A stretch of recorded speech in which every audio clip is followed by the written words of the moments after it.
C'est une fête civique, c'est un festival, une fête d'été qui mène un combat toute l'année pour la création et pour la liberté artistique, mais aussi un combat pour l'accès démocratique du plus grand nombre, du public le plus divers, le plus mélangé, à cette création artistique. Et nous avons la chance de traduire ces deux combats en fête. Alors pour moi, je dirais que c'est une fête de la liberté artistique, une fête civique.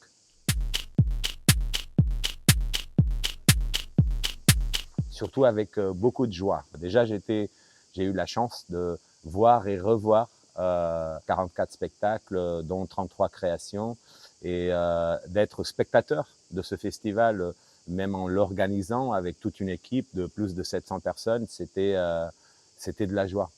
J'étais ému souvent, j'ai été interpellé souvent, j'étais nourri souvent, et je pense que j'ai fait un parcours bien sûr particulier, différent d'une spectatrice ou spectateur du festival, mais quand même un parcours aussi de spectateur qui m'a amené énormément de joie.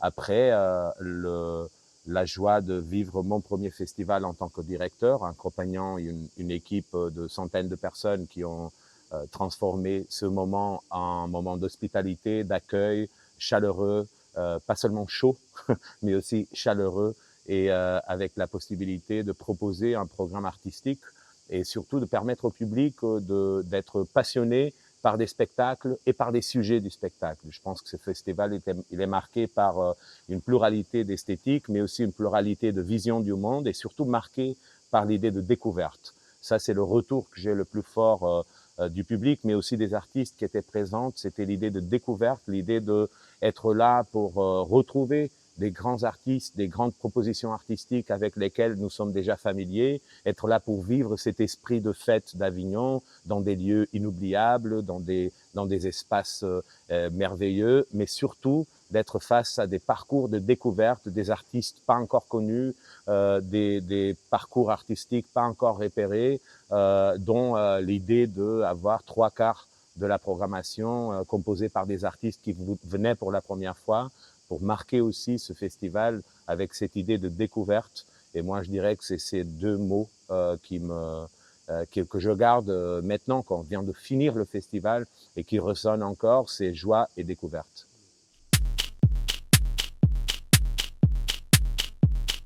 C'est toujours les artistes qui nous ramènent à une espèce de fil rouge ou plusieurs fils rouges qui émergent d'une édition. C'est ma première édition, mais je pense que ce que je peux promettre en tant que directeur du Festival d'Avignon, c'est qu'à chaque édition, ce seront les artistes qui vont marquer l'édition. Ça veut dire que nous, en tant qu'équipe de programmation aussi, d'organisation de ce festival, nous suivons les artistes. Alors, il y a, je pense, une présence de rapport du théâtre, des arts vivants en général, au réel, qui a marqué cette édition. Je ne peux pas promettre que ça sera une tendance toujours, mais en même temps, je pense que ça correspond à la partition qui est le Festival d'Avignon. Le Festival d'Avignon, depuis 1947, est un festival qui interpelle le monde, qui pas seulement fait portrait du monde, mais qui parle au monde. Il y a une dimension politique très, très forte au Festival d'Avignon. C'est aussi un lieu de débat des grands phénomènes de notre temps. Et on pense que l'idée de fête des arts vivants, de fête de la liberté artistique et agora de débat de notre monde, ce sont des idées complètement compatibles, et on a essayé pendant cette édition de le rendre visible et palpable pour le public. Après, je pense que c'est aussi de la nature même du théâtre. C'est une de ces arts que, par le phénomène de l'assemblée humaine, fait qu'on parle de la rue tout le temps, même si on n'est pas dans la rue. Antigone parlait d'Athènes. Voilà, depuis 25 siècles que le théâtre, plus fictionnel, plus documentaire, qui mélange, hybride, dans l'espace vivant, dans une cour, dans un palais, dans une église ou dans une boîte noire, il y a un rapport d'inscription dans le réel, comme dirait Jean Vilar, qui est très fort et qui est dans le sens profond et l'esprit du Festival d'Avignon. Et ça, on va essayer de continuer à le traduire de différentes façons, avec différentes tendances à chaque année.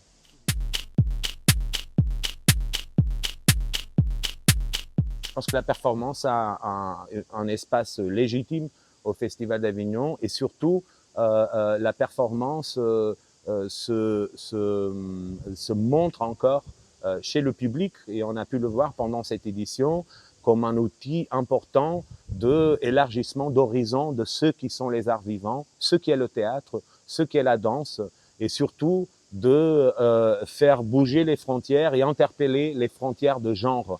Et je pense que le Festival d'Avignon, là aussi, au niveau de la pensée sur l'esthétique des arts vivants, la recherche théâtrale, a une mission de poser des questions au sein même de la pensée artistique, pas seulement d'offrir de la création artistique au public d'une façon reconnaissable, mais aussi d'offrir de la création artistique au public et aux artistes d'une façon qui interpelle, qui questionne. Et je pense que la performance, encore, est un espace qui soulève des questions sur le genre même, sur les arts vivants, mais aussi une porte d'accès à des sujets, à des préoccupations sociétales, intimes, autres que celles des conventions chorégraphiques ou théâtrales.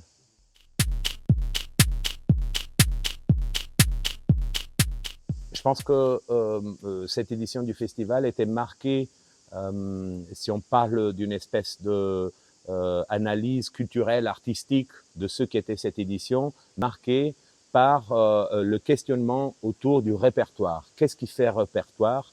Quelle est la pluralité de sources de répertoire? Et évidemment, on avait par exemple une réponse, disons, évidente ou immédiate qui est Gwenaëlle Morand qui monte Le songe d'une nuit d'été de Shakespeare, mais on avait des artistes qui ont cherché dans d'autres formes d'art en rapport au répertoire. Philippe Ken avec Hieronymus Bosch, par exemple Julie Deliké avec Frédéric Weissman, Michikatsu Matsune avec l'écriture chorégraphique de Martine Pisani qui l'accompagnait sur scène et dans sa création. Évidemment, Anne-Theresa de Kersmacher qui traite le blues comme une sorte de répertoire musical en plus très inhabituel dans son corps de travail. Et je pense que cette édition, elle était marquée aussi, bien sûr, par le répertoire littéraire mais romanesque, Thomas Bernard avec Julien Gosselin, Virginia Woolf avec Pauline Bale, et c'est une vraie exploration qu'on repère de la façon de traiter la mémoire, pas seulement l'idée de répertoire, mais aussi la mémoire artistique comme source de travail pour la création d'aujourd'hui. Je pense pour beaucoup d'artistes, il y a une motivation extraordinaire à penser le rapport à la mémoire, au passé, à l'histoire de l'art. Nous aussi, en tant que geste de programmation, on essaie de constituer patrimoine avec des créations du Festival d'Avignon. C'était le cas avec En attendant de Anne-Theresa de Kersmacher, qu'on a présenté 13 ans après sa création au Festival d'Avignon, exactement pour prouver quelque chose qu'on dit souvent pour défendre l'idée de recherche, d'innovation, d'expérimentation qui doit être au centre, au cœur de la programmation du Festival d'Avignon, c'est que nous sommes en train de constituer le patrimoine de l'avenir. Alors, il y a 13 ans, quand Anne-Theresa a créé En attendant au Cloître des Célestins, on était dans une démarche de création, d'innovation, de recherche, mais on était au Festival d'Avignon aussi en train de construire un patrimoine et aujourd'hui, on peut le présenter en tant que patrimoine.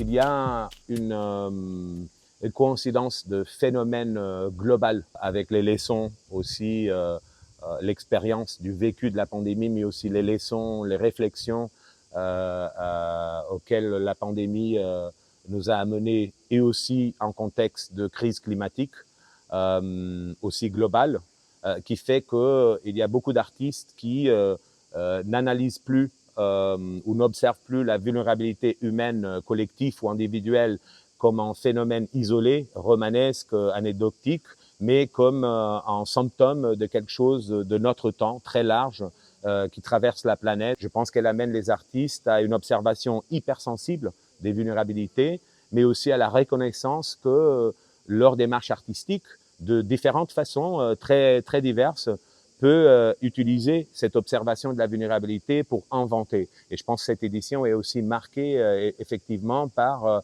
des spectacles qui se nourrissent d'une observation de la vulnérabilité économique, sociale, la pauvreté par exemple, l'idée d'état social par exemple, mais aussi vieillir, la vulnérabilité biologique, la solitude, voilà, l'espoir d'un monde meilleur, l'imagination d'une société ou de communauté post-effondrement. Il y a une pluralité de gestes artistiques et de narratifs, d'histoires racontées, qui est très basée sur une observation hypersensible des vulnérabilités. Et je pense que ça, c'est peut-être une marque de notre temps qu'on va continuer à essayer de rechercher et à essayer d'accompagner.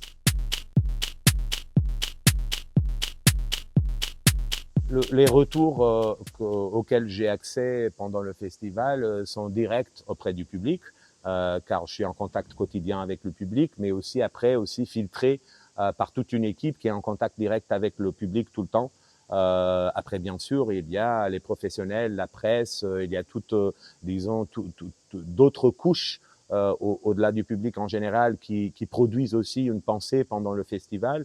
Je pense que c'est encore tôt pour avoir distillé effectivement, mais s'il y a un ressenti, une tendance, je dirais que d'un côté, l'idée de découverte, c'était un festival marqué par de grandes découvertes pour la majorité du public, par une pluralité d'esthétiques qui coïncidait avec une pluralité de visions du monde. Je pense que le public a vécu un festival où une bonne organisation a permis que le débat se centrait sur des artistes, des pièces et leur vision du monde et les sujets et idées qui faisaient partie de ces pièces-là, avec un dissensus qui est un dissensus riche, démocratique, intéressant, riche, qui produit de la pensée, et ça, c'est tout notre intérêt.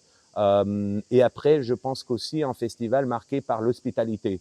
On a eu beaucoup de retours du public, une grande hospitalité, une grande bienveillance d'organisation. Et je pense que là, on marque en 2023, en temps parfois marqué par des divisions, par les polarisations de la société, on marque le festival avec une philosophie où on pense que le dissensus d'idées, le débat, il est complètement cohérent avec la bienveillance, la cordialité, le contexte démocratique et hospitalier.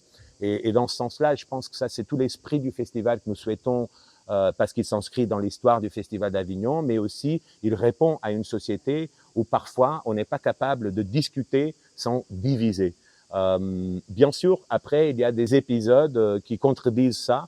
Je pense que le comportement inacceptable de quelques spectateurs pendant Carte Noire nommée Désir de Rebecca Chaillon et les agressions verbales et aussi physiques subies par quelques des artistes de ce spectacle sont inacceptables. On doit répondre avec tranquillité, bien sûr, mais d'une façon très claire à ce genre de comportement, car je pense que c'est la liberté artistique qui est remise en question si nous ne sommes pas très clairs sur zéro tolérance vis-à-vis de agressions, violences verbales ou physiques, surtout de caractère raciste, à cause d'un spectacle.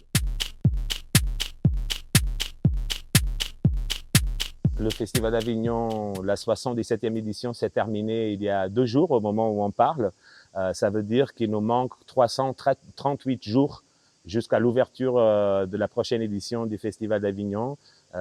J'ai hâte d'arriver à ce moment-là, le 29 juin 2024. Le festival sera un peu plus tôt, alors c'est une édition exceptionnelle avec 2 jours de plus, 23 jours d'édition qui vont du 29 juin au 21 juillet. On espère continuer à améliorer l'organisation du festival.